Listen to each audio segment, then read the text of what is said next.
ఏదైతే ఖమ్మం జిల్లా H2843 union నుంచి ప్రెసిడెంట్ సెక్రటరీతో పాటు కోశాధికారి అదేవిధంగా వివిధ పేపర్ల మిత్రులందరూ కూడా ఆనం సేవా ఫౌండేషన్ విచ్చేయడం జరిగింది. ముందుగా మా యూనియన్ తరపు నుంచి ఆంగ్ల నూతన సంవత్సరం శుభాకాంక్షలు ఆనం సేవా ఫౌండేషన్ అదేవిధంగా చైర్మన్ శ్రీనివాసరావు కూడా మా తరపు నుంచి శుభాకాంక్షలు తెలియజేస్తుంది. నా జీవితంలో మొట్టమొదటిసారిగా అన్నం ఫౌండేషన్కి ఈరోజు రావడం జరిగింది. ఇక్కడున్న పరిస్థితులు మొత్తం చూసి ఇక్కడున్న జనాలను చూసిన తర్వాత మనం గుళ్ళలోకి వెళ్ళి సేవ చేయాల్సిన అవసరం లేదు, జస్ట్ అన్నం ఫౌండేషన్ దగ్గరకు వచ్చేసి మనం సర్వీసెస్ తీసుకుంటుంది.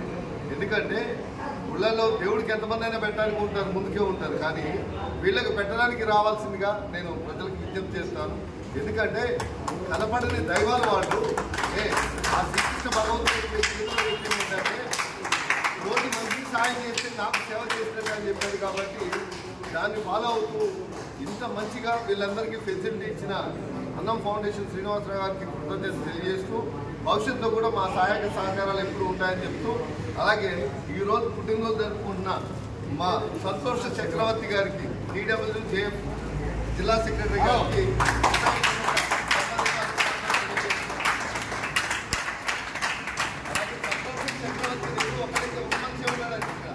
సంతోషం చక్రవర్తి రెండు కలిసి ఈరోజు జన్మదినం చేసుకుంటున్నారు.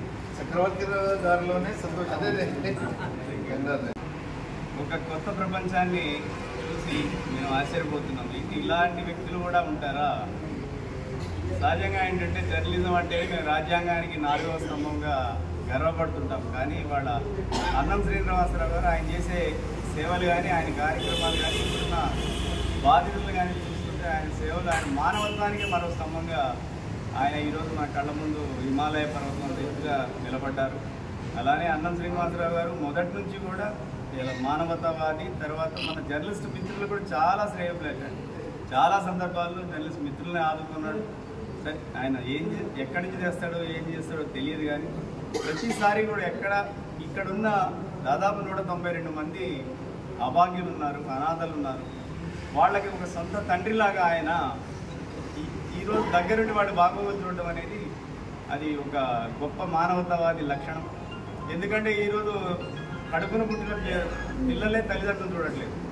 అలాంటి పరిస్థితుల్లో ఉన్న వీళ్ళందరినీ దగ్గరగా చేర్చి వాళ్ళకి ఈ సౌకర్యాలు కల్పిస్తున్న అన్నం శ్రీనివాసరావు ప్రత్యేకంగా నాకు కృతజ్ఞతలు సార్. అలాగే ఈరోజు TWJF పక్షాన జిల్లా అధ్యక్షుడిగా నేను ఒక సూచన చేయదలుచుకున్నాను. దాదాపుగా 150 మంది మా TWJF ఖమ్మం జిల్లా కమిటీలో ఉన్నారు. వీళ్ళందరికీ నేను చేసే సూచన ఏంటంటే, మనం ఎన్నో డబ్బులు ఖర్చు పెట్టడం, ఎన్నో కార్యక్రమాలు చేస్తూ ఉంటాం. కానీ ఏదో ఒక సందర్భంలో ఒక పెళ్లి రోజు, ఒక పుట్టినరోజు, ఒక్కరోజు మీరు సంవత్సరంలో ఈ అన్నం సేవా ఫౌండేషన్కి మీరు కేటాయించి ఆర్థికంగా మానవత్వాన్ని చూపాలని నేను అందరినీ కోరుకుంటున్నాను. ఈ అవకాశం ఇచ్చిన అన్నం శ్రీనివాసరావు గారు మానవ సేవే మాధవ సేవ నాను నిజం చేస్తున్నారు. ఖమ్మం జిల్లాకు చెందినటువంటి TWJF పత్రికా మిత్రుడు ఈ యూనియన్లో మరి అధ్యక్ష పదవి అలంకరించినటువంటి సంతోష్ చక్రవర్తి గారు మరి వారి జన్మదిన సందర్భంగా మరి ఫంక్షన్ హాల్లోనూ గుళ్లకు వెళ్ళి ఆనందంగా మిత్రులతోటి, సహచరులతోటి, కుటుంబ సభ్యులతోటి జన్మదిన సందర్భం గడుపుకుంటుంటారు. మరి అటువంటి దానికి వ్యతిరేకంగా మానవత్వాన్ని చాటినటువంటి సంతోష్ చక్రవర్తి గారికి అన్నం సేవా ఫౌండేషన్ తరఫున జన్మదిన శుభాకాంక్షలు మీ అందరి సమక్షంలో. మరి ఇక్కడ అన్నం సేవా ఫౌండేషన్ అనాథ శరణాలయంలో నిజమైన దేవుళ్ళు ఉన్నారు. కళ్ళ కబ్బడి మనసుతో చూస్తే దేవుళ్ళు అవ్వబడతారు. దిక్కులేని వారే దేవుడు, దీనుడే దైవం. మరి ఇక్కడ కళ్ళు లేనివారు, కాళ్ళు లేనివారు, మండలు రానివారు, మత్స్యంలేని వారు దేశవ్యాప్తంగా అన్ని రాష్ట్రాలకు చెందిన వ్యక్తులు ఉన్నారు. మరి వీళ్ళంతా ఇల్లు వదిలి, ఊరు వదిలి, జిల్లా వదిలి, రాష్ట్రాలు వదిలి మరి కాలం చేసిన గాయానికి విధి వంచితులై వీధుల్లో చెతకుప్పల్లోనే దీనస్థితిలో ఉన్న వ్యక్తుల్ని ప్రజలిచ్చిన సమాచారం మేరకు పోలీసు వారు మాకు అప్పగిస్తున్నారు. మరి వీళ్ళ ఇంతమంది ఇప్పుడు 192 మంది ఉన్నారు. ఒక 6 మానసిక వైద్యశాలకు జాయిన్ చేసే ఈ మధ్యన వైద్య చికిత్స కోసం పోలీసు ద్వారా కోర్టు ఆర్డర్ తీసుకొని మరి వీళ్ళకి ఈ యొక్క నైట్ షెల్టర్ అనే సోర్స్లో అప్పటి కర్ణాటక కలెక్టర్ గారు ఇవ్వడం జరిగింది.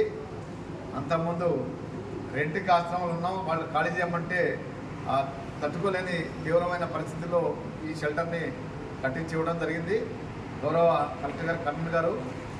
మరి ఇంతవరకైతే ఇచ్చారో ఆ సోర్స్లో సెంట్రల్ గవర్నమెంట్ స్కీమ్ ఇది. మరి వీళ్ళకి కంట్రోల్ బియ్యం కానీ ఎలాంటి డిజబిలిటీ పెన్షన్స్ కానీ ప్రభుత్వ పథకాలు ఒక్కటి కూడా చెందకుండా మరి భారత ప్రజలై ఉండి భారత ప్రభుత్వం చేత ఎలాంటి గుర్తింపు లేకుండా మీలాంటి మానవతావాదులు మ్యారేజ్కో బర్త్డేకో ఆర్థికాలో సంవత్సరికాలకో ఈ సందర్భంగా అన్నదానం చేస్తుంటే పండిస్తే పొలం ఇస్తే ఉల్లిగడ్డ ఇస్తే ఉప్పు ప్యాకెట్ ఇస్తే నూనె ప్యాకెట్ ఇస్తే కంట్రోల్ బియ్యం ఇస్తే మానవత్వం చేత బతుకుతున్నారు తప్ప వందలాది మంది. ప్రభుత్వం మాత్రం వీళ్ళని గురించి పట్టించుకోవట్లేదు. వీళ్ళకి ఎలాంటి గుర్తింపు కార్డు లేకుండా ఏ డబుల్ బెడ్రూమ్ అడగట్లేదు, ఏ పథకాలు అడగట్లేదు. వీళ్ళకింత వసతి ఆకలి వైద్యం చేస్తే బాగయ్యి వాళ్ళ ఇళ్ళకి చేరడానికి ఆస్కారం ఉంటుంది. మరి మేము ప్రజల చేయుతతోటి ఇన్ని వందలాది మందిని కొన్ని సంవత్సరాలుగా చేరదీసి బాగు చేసి ఆచూకీ కనుగొని అప్పగిస్తున్నాం. ఇదే కాకుండా అనాథ శవాలు కానీ కరోనా అప్పుడు కరోనా శవాలు కానీ రకరకాల వారిని సమాజానికి మేము మా వంతు కర్తవ్యంగా చిరు సహాయం చేస్తున్నాం. ఇది ప్రజల విజయమని భావిస్తున్నాం. ఇక్కడ మేము మా సేవల్లో చనిపోవడానికైనా సిద్ధమై ఉన్నాం. మరి ఇంతమంది వారధులు ప్రభుత్వానికి ప్రజలకి న్యాయానికి అన్యాయానికి ప్రజల ముందు ఉంచే అధికారుల ముందు ఉంచే న్యాయాధిపతులు ఈ యొక్క దైవదూతల ఇక్కడికి రావటం సందర్శించటం మా అదృష్టంగా భావిస్తూ వీళ్ళకి ఆకలి అవసరాల ఆరోగ్యం బాగయ్యి వీళ్ళ ఇళ్ళకి చేరే విధంగా మీ అందరి సహాయ సహకారాలు ప్రభుత్వ నోటీస్కి ప్రజాప్రతినిధుల నోటీస్కి మిమ్మల్ని తీసుకెళ్ళమని వీళ్ళని మంచి జీవితం వీళ్ళు హై లెవెల్ ఫెసిలిటీస్ అది కోరుకోవట్లేదు. పెడితే తింటారు, లేకపోతే పస్తులైనా ఉంటారు, 5 సార్లు పెట్టినా తింటారు, 2 రోజులు పెట్టకపోయినా అడగరు. మరి ఇటువంటి వీళ్ళల్లోనే దైవాన్ని నేను గ్రహించున్నాను. దయచేసి మీ అందరికీ మరొకసారి అప్పీల్ చేస్తున్నాను.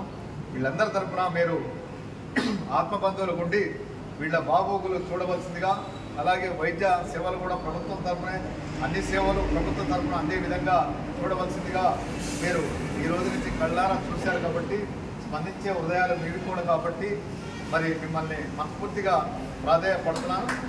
అందరికీ పేరు కార్యక్రమం